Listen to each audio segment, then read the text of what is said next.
happened a few weeks ago, earlier this month, here at our cottage. Just a standard, typical night for us. It's a cozy night. What were we doing? Just roasting chicken and Roasting having a chicken, trying to roast a chicken. trying to roast a chicken, and it was just an amazing surprise. It was so sweet and natural and very romantic. He got on one knee. Of course. Was it an instant yes from you? Yes, as a matter of fact, I could barely let you finish proposing. I said, "Can I say yes now?" She didn't even let me finish. She said, "Can I say yes? Can I say yes now?" And then there was hugs, and I had the ring in my finger, and I was like, "Can I give you the ring?" And she goes, "Oh yes, the ring." So no, it was a really nice moment. It was just the two of us, and I think I managed to catch her by surprise as well. So. Yeah. And this is how long after you first met? It would be a year and a half, Yeah. a little bit more than that. No, just about a year and a half. Yeah. Which for most people would be quite a whirlwind. Is that how it's felt to you? I don't think that I would call it a whirlwind in terms of our relationship. Obviously, there have been layers attached to how public it has become after we had a good 5-6 months almost with just privacy, which was amazing. But no, I think we were able to really have so much time just to connect, and we never went longer than 2 weeks without seeing each other, even though we were obviously doing a long-distance relationship. So it's we made it work. How did you first meet? Yes, we first met. We were introduced actually by a mutual friend, who We should protect her privacy protect and her not privacy, reveal yeah. too much of that. And but it was literally through her, and then we met once and then twice back to back, 2 dates in London. Last July, Yes. beginning of July, and then it was, I think, about 3, maybe 4 weeks later that I managed to persuade her to come and join me in Botswana, and we camped out with each other under the stars. She came and joined me for 5 days out there, which was absolutely fantastic. So then we were really by ourselves, which was crucial to me, to make sure that we had a chance to get to know each other. Yeah. But the friend who introduced you, was she trying to set you up? Yes, it was definitely a setup. It was a blind date. It was a blind date, and, for sure. And it's so interesting because we talk about it now, and even then, because I'm from the States, you don't grow up with the same understanding of the royal family, and so while I now understand very clearly there's a global interest there, I didn't know much about him, and so the only thing that I had asked her when she said she wanted to set us up was, I had one question. I said, "Well, is he nice?" Because if he wasn't kind, it didn't seem like it would make sense. And so we went and met for a drink, and then I think very quickly into that we said, "Well, what are we doing tomorrow? We should meet again." What are we doing tomorrow? Let's meet again. And then it was like, right, diaries. We need to get the diaries out and find out how we're going to make this work, because I was off to Africa for a month. She was working, and we just said, right, where's the gap? And the gap happened to be in the perfect place. So how much did you, Prince Harry, know about Meghan? Had you seen her on TV? No, I'd never even heard about her until this friend said Meghan Markle. I was like, right, okay, give me a bit of background. what's going on here? So no, I'd never watched Suits. I'd never heard of Meghan before, and I was beautifully surprised when I walked into that room and saw her, and there she was sitting there. I was like, okay, well, I really have to up my game. And sit down and make sure I've got a good chat.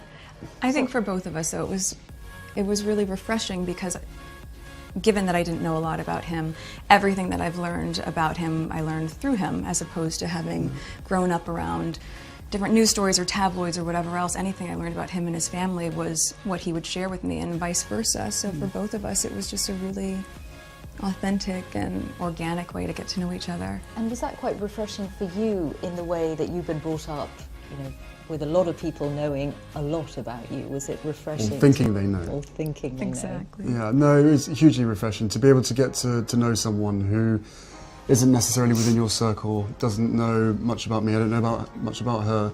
So to be able to start almost afresh, right from the beginning, and getting to know each other step by step. And then taking that huge leap of only 2 dates, and then going effectively on holiday together in the middle of nowhere, and showing a tent together and all that kind of stuff. It was fantastic. It was absolutely amazing to get to know her as quickly as I did. And starting a long-distance relationship, you were working on Suits, so you had, I imagine, a packed filming schedule. You've got lots of commitments of your own. How hard was it to keep things going? It was, yeah. It was just a choice, right? I think that very early on when we realized we were going to commit to each other, that we knew we had to invest the time and the energy and whatever it took to make that happen. And so yes, with the filming schedule, it was not the easiest because it of course included a lot of travel back and forth, but... I don't think you've had any idea what time zone you've been on for the last year and a half. No. Coming over here 4 days or a week and then going back and then straight into filming the next day, 4 a.m. wake-up calls on a Monday, Yes. Straight into set, you know. And Right off the plane and straight to set, yeah, and just coming I'm just back and trying to doing it trying again. to stay as close as possible, but you know, on 2 different time zones and 5 hours apart does have its challenges. But we made it work and now we're here, so we're thrilled. But in the case of your relationship, unlike for most people, there's this whole layer of what it means to get involved with someone from the royal family. How much of a sense did you have, Meghan, of the enormity of what you were getting into, what it might mean for your life? I think I can very safely say, as naive as it sounds now, having gone through this learning curve in the past year and a half, I did not have any understanding of just what it would be like. I don't think either of us did that. We both said that, even though we knew that it would be. Yeah, I tried to warn you as much as possible, but I think both of us were totally surprised by the reaction after the first 5-6 months of when we had to ourselves of what actually happened from then. So I think you can have as many conversations as you want and try and prepare as much as possible, but we were totally unprepared for what happened after that. The scrutiny. Well, all sorts. Well, I mean, I think also because there's a misconception that because I have worked in the entertainment industry that this would be something I would be familiar with. But even though I'd been on my show for, I guess, 6 years at that point, and working before that, I've never been part of tabloid culture. I've never been in pop culture to that degree, and lived a relatively quiet life, even though I focused so much on my job. And so that was a really stark difference out of the gate. But and I think we were just hit so hard at the beginning with a lot of mistruths that I made the choice to not read anything, positive or negative. It just didn't make sense, and instead we focused all of our energies just on nurturing our relationship. On us, yeah. On us. And some of that scrutiny, and you ended up making a very public statement about it, some of that scrutiny was centred around your ethnicity, Meghan. When you realised that, what did you think? Of course it's disheartening. You know, it's a shame that that is the climate in this world, to focus that much on that, or that would be discriminatory in that sense. But I think, you know, at the end of the day, I'm really just proud of who I am and where I come from, and we have never put any focus on that. We've just focused on who we are as a couple. And so when you take all those extra layers away and all of that noise, I think it makes it really easy to just enjoy being together and tune all the rest of that out.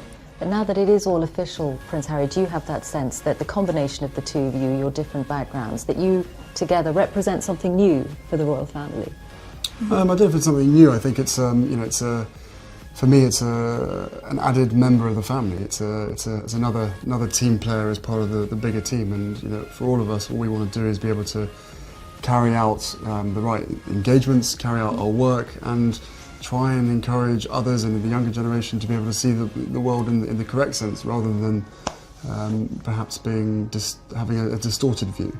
So you know, the fact that I fell in love with Meghan so incredibly quickly was a sort of confirmation to me that everything, all the stars were aligned. Everything was just perfect. It was this beautiful woman just sort of literally tripped and fell into my life. I fell into her life, and the fact that I know the fact that she'll be really unbelievably good at the job part of it as well, is obviously a huge relief to me, because she'll be able to deal with everything else that comes with it. But no, you know, we're a fantastic team. We know we are, and we hope to, you know, over time, try and have as much impact for all the things that we care about as much as possible. I am very excited about that, yeah. And Meghan, given your acting and the profile you had, you'd already been involved in various causes, you'd been an ambassador for UN Women. What about this new role? I mean, you're going to have a bigger platform, a bigger voice. What do you want to do with it?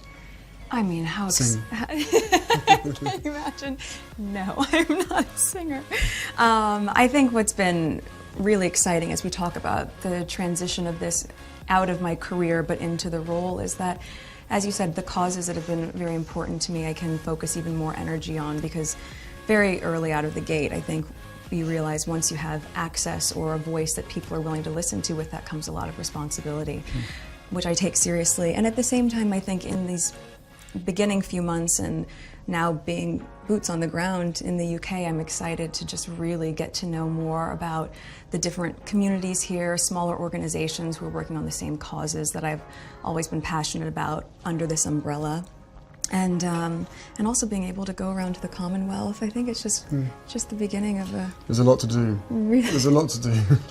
And it's an immense change. You're getting a new country out of it, a husband obviously, but also giving up your nice, career. Yes, this is nice.